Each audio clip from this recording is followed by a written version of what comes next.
You can't take care of a child with a chronic illness without understanding both the family structure and be willing to support that family structure.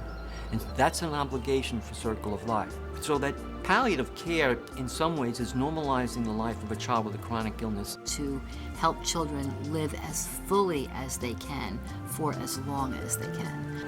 And when appropriate, end-of-life care. I think a lot of people make assumptions that children are our most precious possessions. We love them and we're going to take care of them and not have them suffer, and we want to prevent diseases. But in fact, the reality is that none of those things happen. My son Joseph was born with a disease called Wiskott-Aldrich syndrome, which is a blood disorder.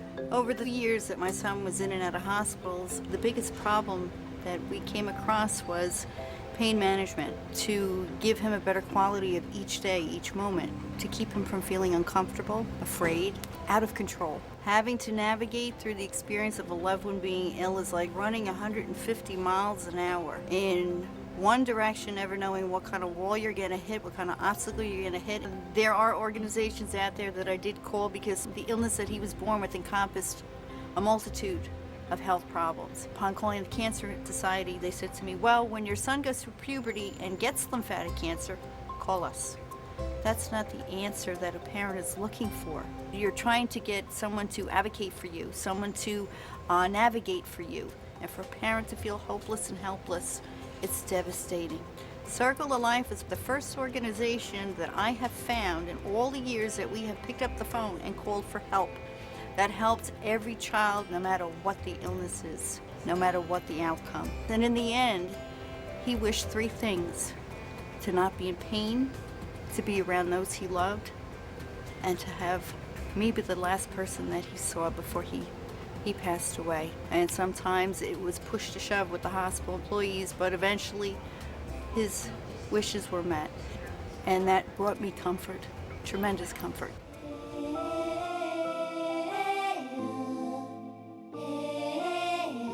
Circle of Life has only been working for a short time. We've made some accomplishments. First of all, we've served 40 children. They are families that I can't imagine not having the services we provided.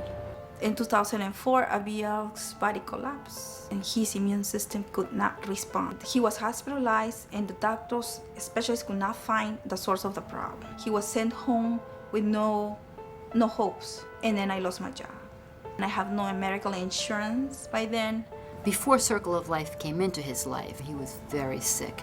He needed glasses, he needed a hearing aid, he was having seizures, he wasn't able to function in school. I was so scared that Abiel was gonna die. We listened to what her complaints were and what her concerns were, and were able to address them one by one. Nobody ever took care of him like that. One of the treatments that helped him significantly was intravenous gamma globulin. When Abiel used to go to the hospital for the infusions, it was very, very challenging.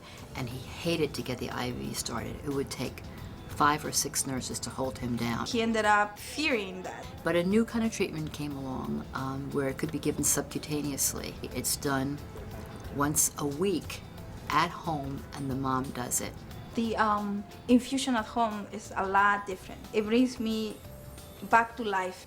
Raquel can go to school on time, I can go to work because it's being done on the weekends. And his mom said he's no longer afraid of getting the treatment. To go back right away after it's done to his normal life. So it's made a big difference for not only Abiel, but also for his mom. And me, I can keep my job. Now his self-esteem went so high up. He's an expert playing games. Before he couldn't understand it, he wouldn't dare to touch. He was shy.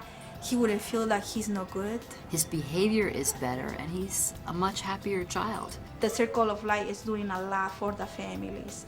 I owe them my life. And I hope every mother would have the same hopes they gave me back what I lost years ago.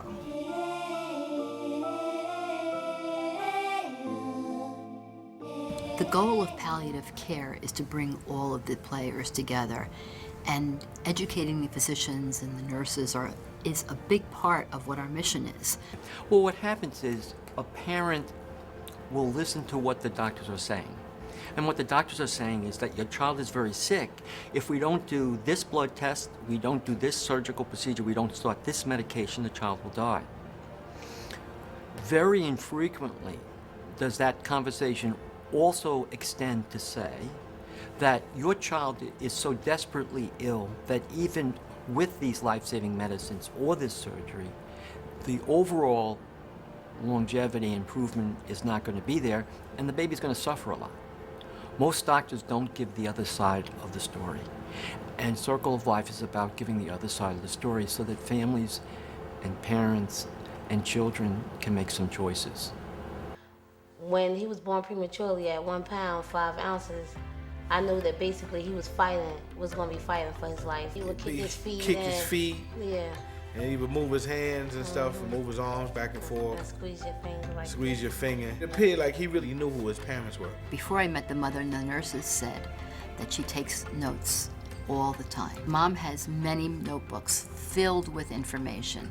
And it helped because if you ever had a question or if something was told to you, you can always refer back to your notebook. What would happen is you would go there one day and he would be fine. And then like you would go there the next day and they're like, well, his heart stopped last night. And when I came downstairs to the parking lot, I just really started crying. Like really, really crying a lot. And the reason for that is because I had no control over what was going on. At a certain point, I just felt as though everybody was walking past me and wasn't saying anything. Something like that could really make you sick too, as a parent. When I spoke to her, it became clear that she really didn't understand about the words that were in her book. And she didn't understand about all that had happened to her baby. When I think about Sheila, like a little bit of tears start coming to my eyes because like, you know, when you're in a situation like what we were in, you deal with so many different people. It seemed like, to me, she was a person that cared.